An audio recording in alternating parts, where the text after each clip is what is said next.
Praise లాడండి. ఎలా ఉన్నారు? బాగున్నారా? ఇదేను దేవుని వాగ్దానం చూసుకుందామా? చిన్న విషయం పాడుకుందాం అండి. అగాధ సముద్ర జలములైనా ఈ ప్రేమ నార్పజాలవుగా, ఈ ప్రేమ నీకై విలపించుచు ప్రాణము దారపోయుచుని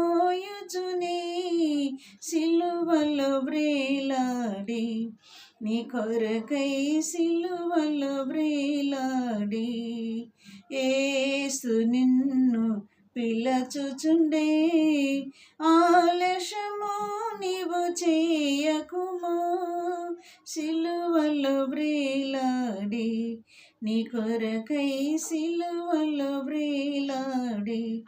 ఇది నా దేవుని వాగ్దానం చూసుకుందాం అండి. యెషయా 55వ అధ్యాయము 16వ వచనం చూసుకున్నామండి. దేశంలో తనకు ఆశీర్వాదము కలగవలనని కోరుకున్నవాడు నమ్మదగిన దేవుడు, తన్ను ఆశీర్వదింపవలనని కోరుకును.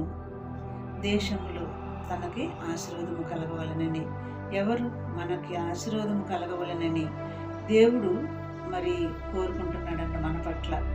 అయితే ఆయన నమ్మదగిన దేవుడై ఉన్నాడు. మనకు ఆశీర్వాదములు ఇవ్వాలన్నా, మనము ఏ స్థితిలో ఉండాలన్నా, ఏ స్థితిలో నుంచి ఏ స్థితిలోకి నడిపించాలన్నా మన దేవుడు నమ్మదగిన దేవుడు అనమాట. ఆయన నమ్మదగిన దేవుడని ఇక్కడ రాయబడిందనమాట. దేశములో తనకు ఆశీర్వాదము కలగవలనని కోరుకునేవాడు నమ్మదగిన దేవుడు, తను ఆశీర్వదింపవలనని కోరుకున్నాడనమాట. ఎందుకంటే దేవుడు మన పట్ల ఉండి మనకి న్యాయం చేసే దేవుడు, ఆశీర్వాదములు ఇచ్చే దేవుడు. అంటే ఆశీర్వాదములే ఇస్తాడా? నమ్మదగిన దేవుడు కదా ఆయన, ఆశీర్వాదానికే కర్త కదా ఆయన, ఆశీర్వాదములు ఇస్తాడా? దేవుని రాజ్యం కూడా మనకి ఇస్తానని చెప్తున్నాడండి. ఆ దేశంలో మరి అని చెప్తున్నాడు దేవుడు.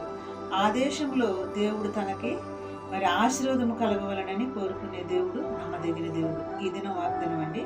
ఇటు వాగ్దానాన్ని బట్టి మనం ప్రార్థన చేసుకుందాం. దేవుడు తనను ఆశీర్వదింపవలనని కోరుకుంటున్నాడు. మరి ఇది వాగ్దానం, చిన్న ప్రార్థన చేస్తున్నాం. మరి ఈ ప్రార్థన బట్టి మరి మీ హృదయంలో నీరు గడ్డి పలింపు చేయడానికి దేవుడు రాకడానికి కూడా సిద్ధపడుతుంది. స్తోత్రములు ప్రభా. ఇట్టి మాటలు వింటున్న బిడ్డలు, చూస్తున్న బిడ్డల హృదయాలు కూడా ఆయన ధరించి నీ రాకడికి సిద్ధపరచమని నజరేయుడైన యేసుక్రీస్తు నామములో వేడుకుంటున్నాను తండ్రి. ఆమేన్. God bless you.